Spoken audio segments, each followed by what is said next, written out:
ಎರಡು ಉಪಚುನಾವಣೆಗಳಲ್ಲಿ ಬಹುತೇಕ ಭಾರತೀಯ ಜನತಾ ಪಕ್ಷ ಜಯ ಸಾಧಿಸುತ್ತೆ ಅನ್ನೋಂಥ ಒಂದು ಭರವಸೆ ಇದೆ. ಇದ್ರ ಮೇಲೆ ಆಡಳಿತ ಪಕ್ಷದವರು ಹಣ ಬಲ, ಅಧಿಕಾರದ ಬಲ ಯಾವ್ಯಾವ ರೀತಿ ಪ್ರಯೋಗ ಮಾಡ್ತಾರೆ ಅನ್ನೋದನ್ನು ನಾವು ನೋಡಬೇಕಾಗಿದೆ. ಬಟ್ ಇವತ್ತಿನ ಪರಿಸ್ಥಿತಿಯಲ್ಲಿ ನಮಗೆ ಸ್ಪಷ್ಟ ಅಭಿಪ್ರಾಯ ತಿಳಿಬೇಕು ಅಂದರೆ ಬೆಂಗಳೂರು ಎಲೆಕ್ಷನ್ ಸದ್ಯ ಆಗಬೇಕು ಫಸ್ಟ್ ಆದರೆ ಬೆಂಗಳೂರದು ಜನರ ನಾಡಿ ಮಿಡಿತ ಅದು ಸಿಗ್ತದೆ. ಇದರಲ್ಲಿ ನಾಡಿ ಮಿಡಿತ ಗೊತ್ತಾಗೋದಿಲ್ಲ, ಇದು ಬೈ ಎಲೆಕ್ಷನ್ ಆಗಿರೋದ್ರಿಂದ.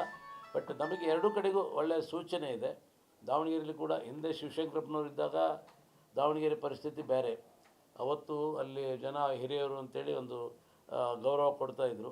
ಇವತ್ತಿನ ಪರಿಸ್ಥಿತಿಯಲ್ಲಿ ಅದಿಲ್ಲ ಅಲ್ಲಿ. ಯಾಕೆಂದರೆ ನಾನು ದಾವಣಗೆರೆಯಲ್ಲಿ ಈಗೇನು ಉಪಚುನಾವಣೆ ಆಗ್ತದೆ ಅಲ್ಲಿ ಎರಡು ಪೊಲೀಸ್ ಸ್ಟೇಷನಲ್ಲೂ ಕೆಲಸ ಮಾಡಿದ್ದೇನೆ, ಗಾಂಧಿನಗರ ಟೌನಲ್ಲಿ.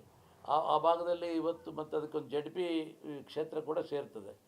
ಅಲ್ಲಿ ಈಗ ಅಭ್ಯರ್ಥಿ ಉತ್ತಮವಾದಂಥ ಅಭ್ಯರ್ಥಿನ ನಮ್ಮ ಪಕ್ಷದಿಂದ ಹಾಕ್ತಾರೆ.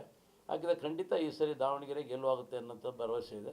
ಮತ್ತು ಬಾಗಲಕೋಟೆಯಲ್ಲಿ ವೀರಣ್ಣ ಚರಂತಿಮಠರವರು ಹಿಂದೆ ಶಾಸಕರಾಗಿದ್ದುಕೊಂಡು ಸಾಕಷ್ಟು ಉತ್ತಮವಾದಂಥ ಕೆಲಸ ಮಾಡಿದ್ದಾರೆ.